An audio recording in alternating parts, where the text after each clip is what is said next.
Hello everyone. Hello Fajita. Hello everyone. Hello Ruth. How you doing? Oh, thanks Fajita, I'm doing okay. I hope you're all doing okay too. Now Fajita, what have you got in your bucket? Oh, have a look. Oh, okay. Oh, just looks like a piece of fabric. It is. Oh, well, I mean, it's a very lovely piece of fabric, but why have you got a piece of fabric? Put it in front of your face. Oh, in front of my face, okay. Fajita, I can't see anything. That's the point. Fajita, that's rude. All right, I'm going to take that down from my face. Fajita, that wasn't kind. Yeah, it was. Could you see through the fabric? No, I couldn't. Well, exactly. Oh, I think I know what she's talking about. So, King David's son, King Solomon, built a temple. What is a temple? Ah, the temple. Do you remember the tabernacle? Yeah, the fancy tent where God was. Yes, the fancy tent. Well, the temple was a permanent building for God to be in. Oh, okay then. I like that. So the people could go and talk to him. Well, not quite.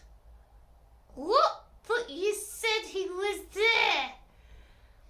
So, God wanted to dwell with his people, but God is still holy. He still is super special, and people still can't reach his standard. So, in the temple, there was a big curtain. It was fancy and it was really thick and it was decorated beautifully. It was even decorated with two angels with swords on it. What? To remind the people not to go through the curtain. Ooh. And the curtain hung in front of the most holy part of the temple, the Holy of Holies. And one day a year, after doing the right sacrifices and the right things, the high priest was allowed to go through the curtain. Ooh, special. Very special. Into the most holy place. But only once a year. Because the curtain was like a big keep out sign, reminding the people that God was super special and for them to go near him without being super special themselves would be dangerous. Oh.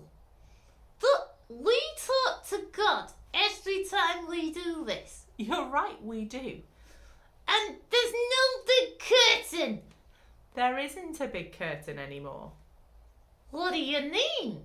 Well, we have to do a bit of a spoiler alert. Oh, spoiler alert! Spoiler alert! Thanks. The big curtain, the big keep out curtain, got ripped from the top to the bottom. When did that happen? And who did that? It happened when Jesus was crucified. Oh, definite spoiler. Yes, we have to do a little bit of explaining now. So, Jesus lived a perfect life. He didn't deserve to die. He had reached God's standard. When he died, he took all the mess that everybody else did. And he said, I'll take the punishment. Which meant that the keep out curtain didn't need to be there anymore. Because of Jesus, people could talk to God. Ooh, and that's still true. Yes, people can still talk to God now. There is no big fabric keep out curtain anymore. Get rid of it. Well, that's exciting. Well, it is for us, but back in the day, when the temple was built, people still had to have the big keep out curtain. Oh. I wonder if you've ever been told you can't go in somewhere, that you have to stay out. Maybe it's because you're too young, or maybe it's because it's somewhere that's getting prepared for a very special event and the grown-ups don't want you going in and making a mess. I certainly had that when I was little. You still have that now. That's true. Sometimes we don't go in places because we know it's being made special, or it already is special, and people don't want us to make a mess of it. Well, that's kind of like what it was like in the Holy of Holies. But it wasn't that people would make a mess of it. It was that people already had made a mess and they couldn't go in and talk to God. How do you feel when there's a keep out sign and you can't go in?